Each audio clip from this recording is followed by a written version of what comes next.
Good morning and welcome to this week's recruitment discussion with Jump. And as promised, this week we're finishing off our series about market mapping. And this week we're joined by Alex Bennison, the founder of MarketMapr.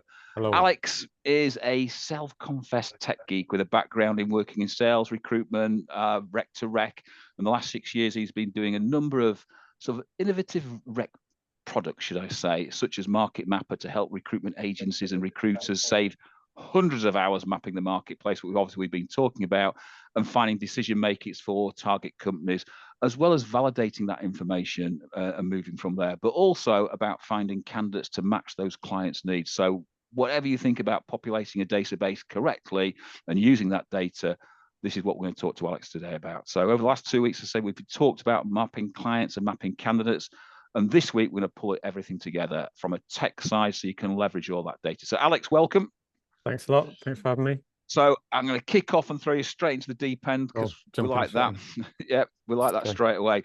So obviously there's a lot of tech flying around. There's a lot of stuff flying out. So obviously you've seen the market mapping challenges from both sides. So as a practitioner who needs the capabilities and then someone who's building it from a technology to solve it, what was the specific frustration or limitations that have made you realize existing tools weren't cutting it to actually map a market properly? Yeah, I think it all stems back to actually when I was for my sins a rec to rec. Something that I built for myself at the time was kind of like an actual visual. Imagine Google Maps of recruitment agencies. And I'd gone and mapped all the recruitment market, but it was relatively straightforward because everyone's industry was staffing and recruitment, right? So you could easily pull up a list of target clients. And then when we started getting into the world of mapping out external markets, it just kind of brought to light that actually, in order to accurately map out your market, the best way to do that is often by profile stripping candidates in order to know what companies hire those people, right? In the sense that, to know what companies hire DevOps engineers, I can't pull up industry level fields. That's not targeted enough. And all of these tools like Apollo and Cognism and ZoomInfo, they have these big databases of contacts where I could say, show me a CTO of an insurance firm. Well, that doesn't tell me what type of people they employ. And therefore, my approach to those sort of clients would just have to be a generic spiel to say we're a technology specialist, right? Like everyone has done for ages. So it really just, the reason why we built MarketMapr was to say, okay, well, let's take a list of candidates and let's essentially profile strip those candidates and enrich the companies that employ them to be able to kind of do a bottom-up approach rather than a top-down approach like ZoomInfo or that kind of thing. So if we go back to our first webinar, we were talking about earlier on about when Paul was talking about old school sort of stripping CVs and then taking that and then sort of manually manipulating that data. What you're saying is then that was the frustration from you and the limitation from the other tools that you can now then pull something more meaningful together, quicker, faster, and easier to help people actually build a map from both top down and bottom up. So if we take the top side as the client side, the bottom side as the candidate side, you can put it from both sides. Yeah, even though a lot of people confuse just candidate mapping as a very headhunting delivery focused tool, but actually it all ties into BD, right? Because it's that natural process of working your way up through the chain to say, well, based on the candidates, they work here, and then these are the hiring managers within those businesses. But just what you mentioned on speed and time, right? Recruiters have 100 things to do, right? We're all very job-led, and unfortunately, the closest thing to the money is filling jobs.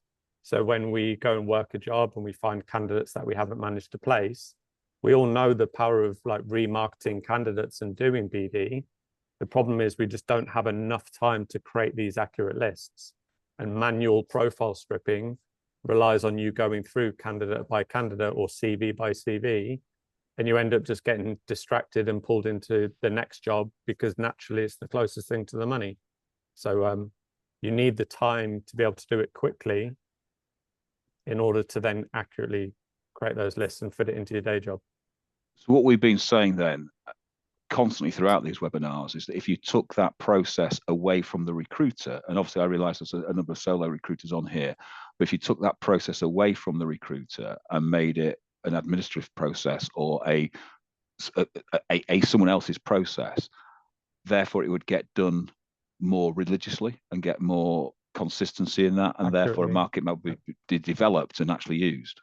Correct. Yeah, I think it's just about rubbish in, rubbish out, right? If you don't have time to do things accurately to get the right, it all stems on data, right? And if you've got the right data, then you can be more accurate in your approaches. You can get better response rates. It all ties in together, and I feel like if you can essentially automate a lot of that process, then you can stick to the things that generate your revenue, but in turn have that data behind you to be able to map the market properly and go after it. Okay, so when you say, so when agencies come to you saying that we've been doing market mapping manually for for how long, and they sort of hit a wall, what are the common breaking points that they're experiencing, and how does your technology unlock the next level or the next scale? I think that the number, as I just kind of mentioned on the last one, right, it comes down to time, and we're all very money commission driven in recruitment. We're naturally always going to jump on the next job vacancy whenever it comes through. So I think when you show someone the ability how to map a market in 10, 15 minutes versus 2, 3, 4 weeks or more, depending on how big your market is, people then realize, okay, well, actually, when I've got someone that I want to represent or take to market, I can quickly create these market maps. So I think it's just about speed is the number one blocker. So speed being the number one blocker, what about their CRM? Do you find that as a blocker, or do you find that something that's an enabler? I think it all ties in the sense that part of the problems that I saw in creating MarketMapr and also within CRMs, and this isn't a dig at anyone's CRM search capabilities, right, is in order to create accurate lists, you need the ability to filter on both candidates and company level filters. So the problem is on LinkedIn, if I pull up a list of candidates, I can't even filter them based on, if you're using LinkedIn Recruiter, which most people are, you can't filter those candidates on the industries of the companies they work for. It's the candidate industries. I can't filter on the true employment type of those candidates. I can't take a list of companies and filter them based on candidates who are employed with AWS experience, for example, or credit risk experience. So I think part of the blocker is having that search capability that I've tried to build into MarketMapr, is so that you can take a list of candidates and you can filter on the industry level filters of the companies they work for. I'll eventually jump on a screen share and you'll see all this visually, so like how it all works, but it's the search and filter capabilities that you don't get with LinkedIn and your CRM that make it difficult for you to be able to quickly move forward. So what you're saying then is that whether it be LinkedIn, whether it is CRM, etc., the prescriptive way that they make you search by using tabs, etc., unless you're using a really high string Boolean logic search, actually precludes people from your search and precludes that knitting together of your client side and your candidate side, where you can then gather the market intelligence to actually look at cross-referencing both sides to develop a true understanding of the marketplace, and therefore be more precise in where you're headhunting candidates from or where you're approaching clients, how you can then match that sort of competitor marketplace. So even then on a candidate side, I'm sure as a recruiter, everyone's seen this issue, is you can put in job title criteria, like job titles and locations, then you're relying on keyword searches on top of that. LinkedIn then brings up a ton of what I would call false positives, because it just looks across for the whole profile of a candidate for a specific keyword. It doesn't let you search for keywords within the summary or the headline or the current role description. So when you're trying to accurately map out the market, imagine I was searching for software engineers with a keyword .NET. That's going to find people who might have had .NET 9 years ago. You then make those inaccurate approaches to their employers, thinking that they work within the .NET tech stack when they don't. So it's, again, relaying, all coming back to time to have to validate the data that appears in your CRM or within your LinkedIn search. And that's hopefully something that we've tried to overcome. So this is something that, I remember doing this, on paper, on cards, back in the 90s, and then driving it through. And I've always had agencies sort of who have thought it's a great idea. I've always worked with agencies who don't understand the idea and don't sort of engage with it for whatever reason. So you must have worked with agencies at different stages of mapping, sort of market mapping maturity. What distinguishes the agencies that treat market mapping as a transformational competitive edge versus those that dabble with it but never get the full value, both from a mindset, process, technology, or anything else point of view? So, so repeat the question in terms of what separates those who from a... Yeah, those who properly have mapped their market as a transformational competitive edge versus those who just dabble at it and don't really get the value from it. I think it comes down to quality of your outreach, right? And everyone complains about the lack of response rates, but ultimately the less accurate and target driven your approach, the less you're going to get back in terms of response and results, right? So I think the ones who treat market mapping properly, go back to my time at Modis, when I first got into recruitment, our most successful team was the SAP division. And the reason why they were the most successful team is ultimately they mapped every single candidate based on the module that they had experience within, and every hiring manager based on those modules. So whenever they had a search for a SAP MM consultant, they had the market mapped out accurately because they could just pull up people by tags. And likewise, the other way around, if they had a good candidate, they could pull up a list of all of the companies who hired those type of candidates. So really, it comes all back to data and the competitive edge that you have by accurately mapping out your market and having the data that sits behind it is the ability to quickly and accurately create those lists that are going to drive results and get higher response rates. Okay, so looking at that, if you I tell you what, let's put that to the test and look at it in a visual format. Yeah. Okay. If I'm coming to you and talking about mapping a marketplace, okay, demonstrate how your tool will enable us to map a marketplace that differentiates us and gives us that competitive edge versus those that are just trying to do it on a piece of paper and a pen and just hope it works. Sure. So part of what we offer as a process with MarketMapr, ultimately, it's a kind of do it yourself.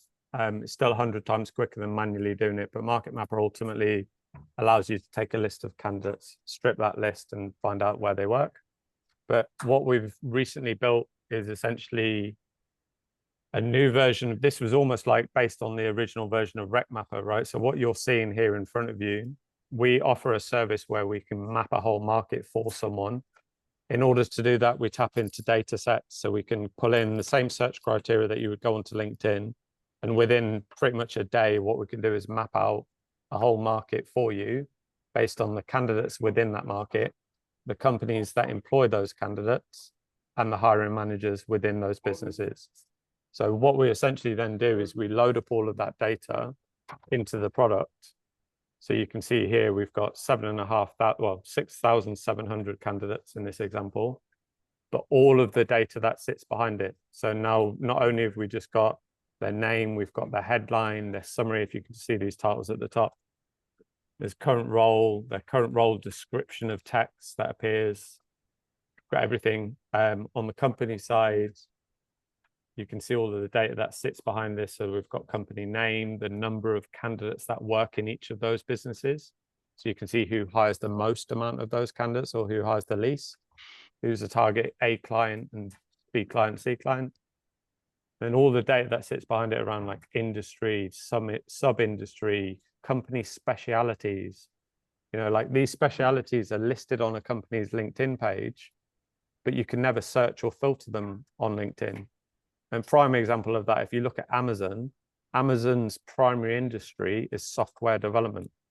Now, we all know Amazon is e-commerce, retail. That's their specialities. It's not their primary industry. So what it all comes down to is data and having the ability to search and filter on that data in the ways that you actually want. So what you're saying, just on that page, if you looked at that page and you're looking at an AI smart search for financial crime experience, what you're saying on those company pages it gives you the people that are working in the company, but it also then gives you the people that are in that financial crime experience this is sector. just an example of how we've built. So you have manual filters if you want to add manual filters, right? Whether or not I'm in a table of companies or a table of candidates, what we give our users the ability to do is filter on either the company filters of the businesses they work for. So things like, industry and employee headcount and sub-industry. But what I could also do is filter on candidate level filters, being things like headline and summary keywords and current role descriptions and so on. The AI element is just saving you the process of having to manually search that. So if I typed in financial crime experience, what I mentioned about, keywords just bringing up all sorts of false positives. If I search on financial crime experience, what we're essentially doing is across that whole database is adding, and you can kind of see the logic behind it. What we're doing is we're looking for, does financial crime appear within their skills, their current role, their headline, or their summary, or their previous role? And now what you can see is that we highlight where those keywords have been found on someone's profile. So you've got all of the information that appears. We automatically score candidates on who has the most appearances within those keywords and show you where they appear. But on the you can filter them on as much data as you want. So you could say, okay, well, show me the candidates who are currently employed on contract or freelance.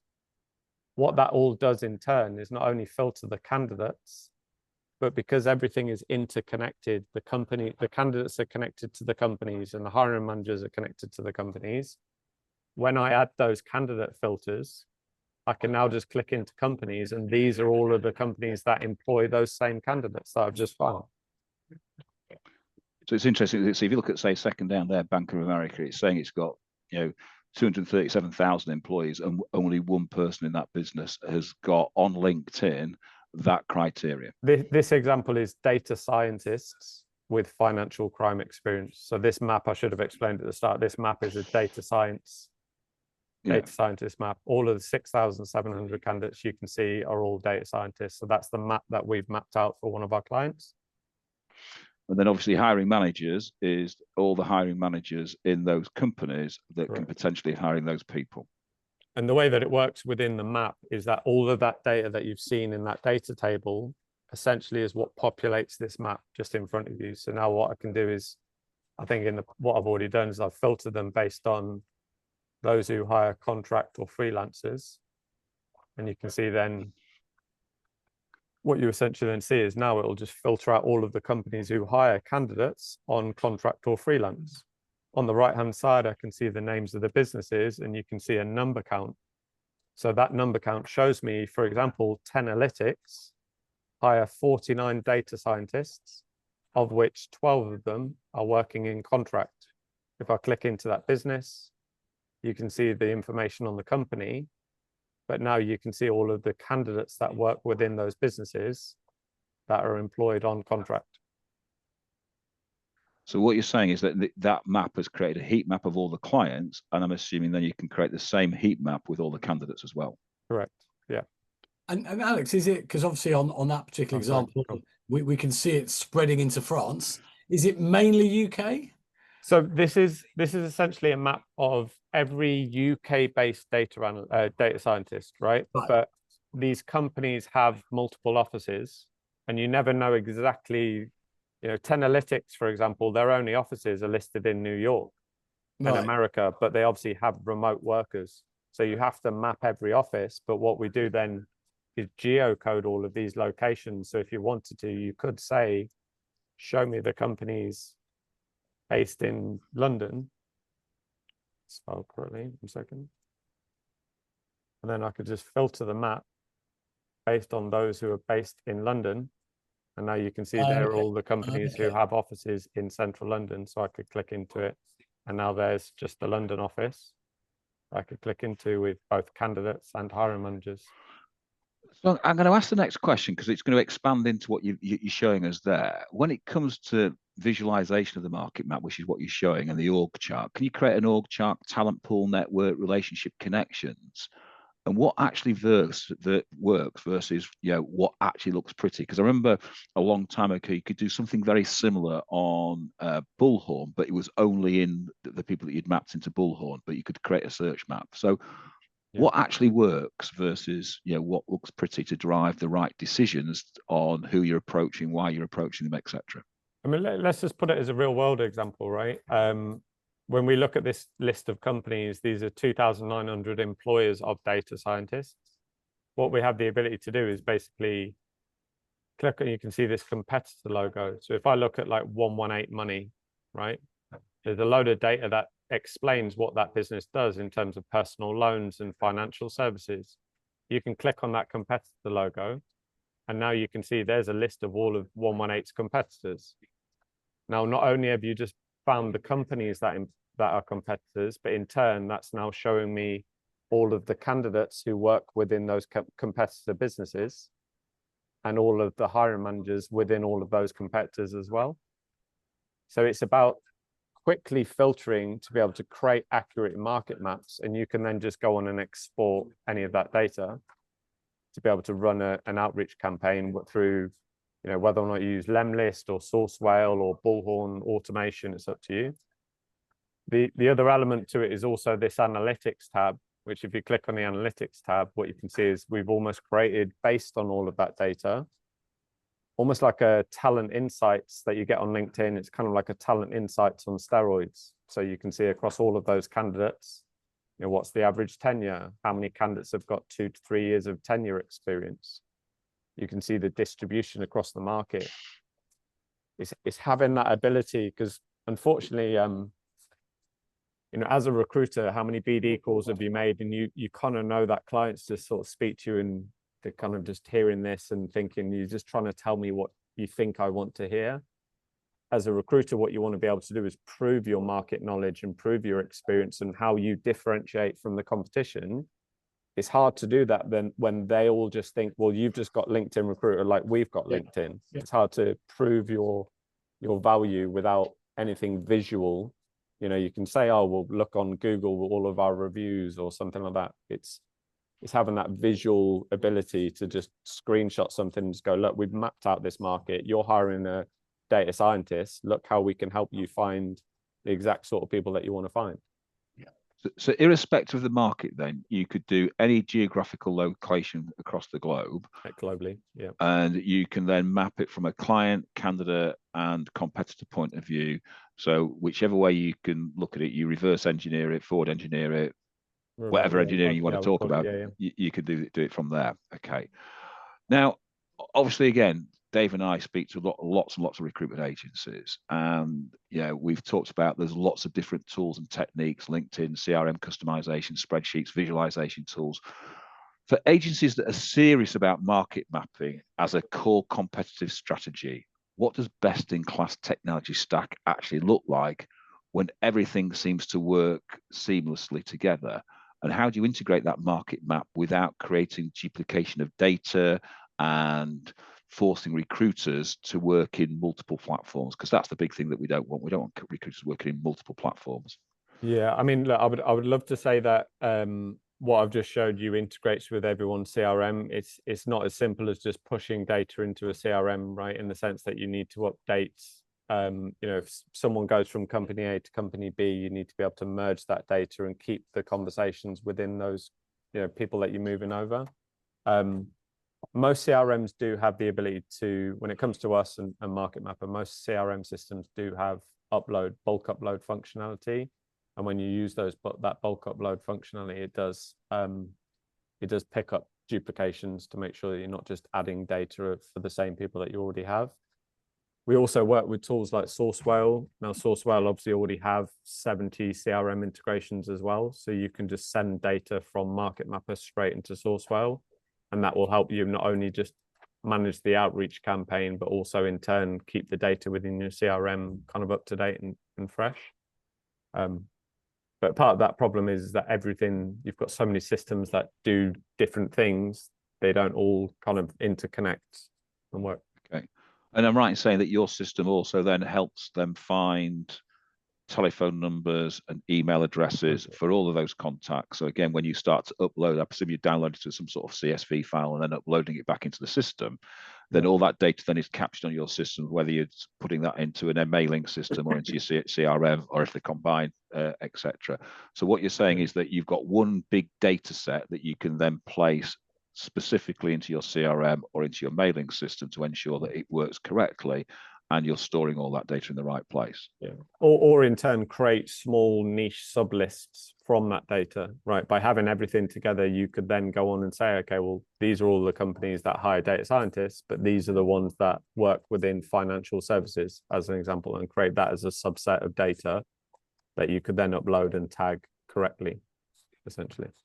Yes. So how you manipulate the data then becomes important, especially on certain markets where, let's take IT as a prime example, where you've got lots of different types of IT in certain things. If you we talked about, let's say, .NET or the data scientist market, there's lots of different areas of data scientists, but in different markets as well, in different geographical areas, different niches, different company niches, etc. from there. And you're saying that you can then strip all that down into really specific micro maps that you can then really probe into. Exactly that. And just on what you mentioned about emails and phone numbers, we've essentially got almost like a waterfall of 15 different data providers. So you could use Lusher as an example, right? Or any of them, Hunter. There's tons of them out there. Yeah. If one of these data providers doesn't have the data for like an email or a number, there's not really much else you can do but sign up to another product. What we've essentially done is created a connection of 15 data providers. So when you are on let's just say it was a hiring manager, you could ask it to find your work email. It enrolls those contacts into a waterfall where it'll say, check Apollo. If it doesn't find it through Apollo, check drop contact, contact out, Rocket Reach, Whizzer. It just makes its way down through the waterfall. So it's almost like having 15 data providers instead of just one. So what you're saying, with a lot of the tools that recruiters are using that do all of this sort of, ad hocly, you've combined everything together into one portal that they can then use that waterfall down and drive it, and therefore you're a one-stop shop. As close as I can be to that. Yeah, I mean, obviously, like I'm not trying to do is turn people away from using the CRM, because ultimately it's the CRM that adds value, and you ultimately want all of the notes and conversations to be happening within your CRM. We're almost the point before that where you would be able to have the map. Once you get a response from a client or you run an outreach campaign, that's when you would update your CRM thereafter. Okay, so Valentine's asked a question: is MarketMapr ready to use now? Do we need to extract the data sets from MarketMapr to migrate into RecMapr? And secondly, is the only way of migrating data from RecMapr into Sourcewell via CSV, or are there an API for Sourcewell like MarketMapr? So there's a couple of questions on there. Yeah, so like ultimately, all of the data within MarketMapr, which was the original tool that helped you strip a list of candidates, that is all of the data that we need, so it can just be migrated straight into the platform. You would just export as a CSV file. But in terms of the Sourcewell question, we have an API connection. So, and before, when we didn't integrate with Sourcewell, you had to just export it as a CSV and upload it.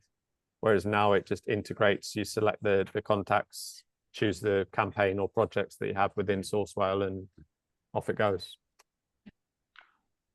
Okay, so my inner geek is really sort of flying really high now at the moment about what you could do and how you could build that, especially from what we've talked about over the last 2 weeks. One thing again that we get asked constantly is, what metrics and KPIs should an agency be tracking in their MarketMapr dashboard to ensure this effort is actually driving revenue and not just creating data that we don't actually get anything from? So say the start, I was reading Valentine's message there when you popped up.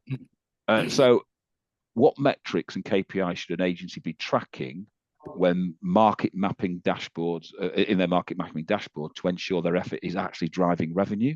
Yeah, I mean, we've one thing I've been conscious of is we've got almost like a team module, right? So when you sign up, you can sign your team members up, so the recruiters within your business, in order to access that map. I was very conscious of, if someone was about to leave, what you don't want them doing is just going onto the map and just exporting everything, right? But we can't stop them from exporting, because they need to create these sub-niche lists of markets to be able to use in whatever tools they want to use from an outreach perspective. So what we have done is we've ultimately created almost like a team modal. So what you can see is as an owner of a business, you can create a team member. And then within that, in fact, it's probably easier if I just show you just here. So within here, you've got team members.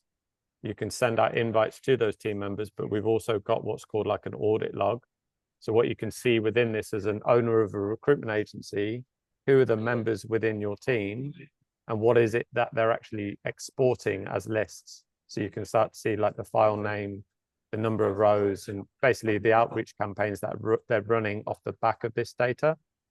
But what we are, I'm sorry to just sound like I'm just selling this here, but what we are about to turn on with our platform is what's called candidate monitoring. So what you've just seen there is a static list of all of the data. We are soon about to turn on data monitoring. So essentially what it will do is you can change the frequency based on tenure, but what you could say is like, for any candidates who have got up to 3 years, I want to refresh that data every month. And the benefit of that data monitoring is it's going to show you the companies that have hired, the companies who have lost people, and any new companies that have hired those candidates. So you can see the actionable data that comes off the back of monitoring, and Market is complete, and see all of the data of who's doing what in terms of reaching out to companies that may have new projects, or companies that may need to backfill candidates. And that goes back into a little bit what we were talking about last week about, we're very eager to jump on a job board or search our CRM for those candidates who are available right now, rather than what you're saying. If you're looking at the average tenure of a recruitment of any position, then you could say, right, that person's probably going to be 12 months when they start to look for the next job. And therefore, if you're saying it's 3 years, if you start to look at people who are 2 years into that tenure, then quite a high percentage of those people are going to start looking for a new job. So we could start to preempt our marketplace. And as we say, we always go into the passive marketplace. That is generally looking at the passive marketplace, but capturing people as they start to think about moving. Yeah, so the benefit of candidate monitoring in terms of what we've built, and it isn't live, unfortunately, right this second for me to show you, but there's candidate signals and BD signals. So the benefit of monitoring candidates is not only from a BD side, do you see where they've joined and where they've left. That creates 2 different triggers in itself from a BD perspective. But we also see any changes that on the candidate signal side, we see any changes that are being made to candidates' profiles. So if someone goes and updates their headline, their summary, their current role description, or their skills, we can see those changes that have been made even before they've started applying to the job vacancies. So from a delivery perspective, if you work in niche and a vertical, you want to start trying to capture those candidates before they've started applying. And we can help you pick up on those signals before, LinkedIn, unfortunately, isn't going to tell you if someone's updated their headline or their summary. There's no way of tracking that without you clicking through hundreds of profiles of people in your network. It's impossible. It takes too much time. So we'll pick up on that hands-free. It just runs in the background, and you can get all of the data off the back of it. Because that's usually one of the first indicators that people are starting to move, isn't it? That they've refreshed their LinkedIn profile. 100%. They haven't changed their employer, but they've refreshed their LinkedIn profile and upgraded it and improved it to get ready to move. And that's, if we can start to tap into that marketplace, then again you're into that passive marketplace, and you're almost trying to capture candidates on an exclusive basis before they open Pandora's box. Because the usual thing is when you start to engage with them, then they start to look for more and more jobs. But if we've got them really quickly in that, and we've got the opportunity to go to specific clients because we know their market inside out, that's a very different conversation than just, I can potentially put you forward to 2 or 3 clients. We know exactly where they should go because we know exactly who their competitors are for that type of skill set. Correct. Yeah, based on either the type of people they employ or the type of business that they work for. It's no market is the exact same. Everyone's verticals is slightly different in terms of how they map out their market, whether or not it's type on industry or skill sets. Ultimately, you have the ability to filter on both. So here's a question that, again, I think might get asked a little bit more. Obviously, a lot of recruitment agencies are now coming up against talent advisory and talent pools and talent teams within companies. Okay, and we want to try sell against those talent teams. We want to try sell in and work alongside those talent teams. Obviously, your product gives you a massive competitive edge compared to them to find that. Is your product a product that would be sold to an end client, or are you only selling it into the recruitment marketplace? I think it could be, but there's enough agencies out there. I think you get far more value as especially all the BD triggers and signals you can get off the back end of it, right? Yes, I could probably sell it to end clients as a headhunting tool, but I feel like really my network has always been agencies, right? And that's what my focus is helping the agencies differentiate themselves and have a competitive edge over just the internal talent teams. We could go into a whole different webinar of, I'm not going to sit there and make any digs at talent teams, but unfortunately they're not necessarily just a core market specialist like recruitment agencies are, right? In the sense that you may just focus on data scientists or civil engineering or mechanical engineering, whereas some of these internal TA teams have got 30 to 40 different jobs to work. They're not going to have time to map out each individual market like we can. It's about having that insight and data that they don't have. I remember I had a message from an internal TA and they said one of the best approaches I've ever had is when a recruitment agent approached me and told me stuff about my business that even I didn't know. That could be like, I can see that you've got 49 DevOps engineers working in your business, of which 12 of them are working on a contract basis. You give them that sort of intel, they're going to go, your market better than I probably know my market. Well, I said I've given a couple of examples over the last couple of weeks of me breaking into clients using that type of information, that type of data, and selling that data back to the client. And I think it's absolutely imperative that you know your market. If you want to differentiate yourself and sound, I keep saying, if you talk like a recruiter and act like a recruiter, you are a recruiter. Okay, but if you talk differently, then you don't sound like a recruiter. Now you sound like a specialist, and now you can charge more money for your services. And that data that they're looking at there, and I used that conversation on a large client I broke into and sold some very big consultancy work to, purely because I laid out, here's the client map that's competing against you for candidates, and here are all the candidates, and here are all the candidates that work for you, and here are all the candidates that you've interviewed and rejected. And they were absolutely shocked of how much detail that we had about them. And that really swayed them, saying, if you know that much detail about us, then what do you know about our competitors? You should know everybody in the marketplace. And we did. And that's it's almost having that executive search level, capabilities on a contingent basis, without having to sit there and take time for every single. Because naturally, the reason why you pay more on an exec search firm is because they will go and map the market for you and provide that data and intel off the back end of it to say, look, we've looked at the market. This is how many candidates are in the market based on what you've searched for or what you've asked for. It's about having that exec search level edge on a more contingent level. So last question then, if you were advising a recruitment leader who sort of attended all three webinars, or at least one or two of the webinars, and has bought into the strategy of market mapping, but is now looking at their current tool sets and thinking, this is going to take forever to implement properly, what would be your honest recommendation of where to start? Without being biased, I mean, without being biased, obviously have a conversation with me would be a good start. But I think it's just about understanding what it is that you're trying to achieve, and then break down. There's some great products out there, and at the same time, it's so easy to be attracted by the next silver bullet. So use referrals. I'm sure most people are part of WhatsApp groups. Find out whether or not things actually are as good as what they look on the website.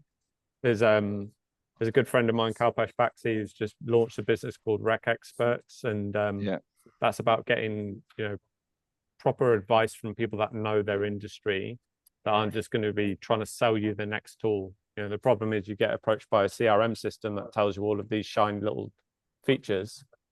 You know, you almost have to hear it from other people in the market to make sure that they've, you know, it's worked for them and how they use it. I think it's just about referrals and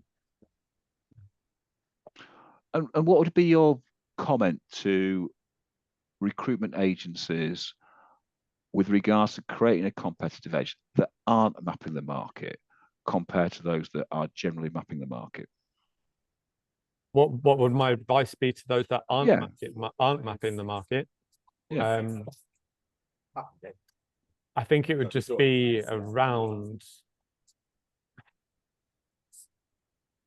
how can they go about and differentiate themselves to any other recruitment agencies in the market and have the ability to show that differentiation.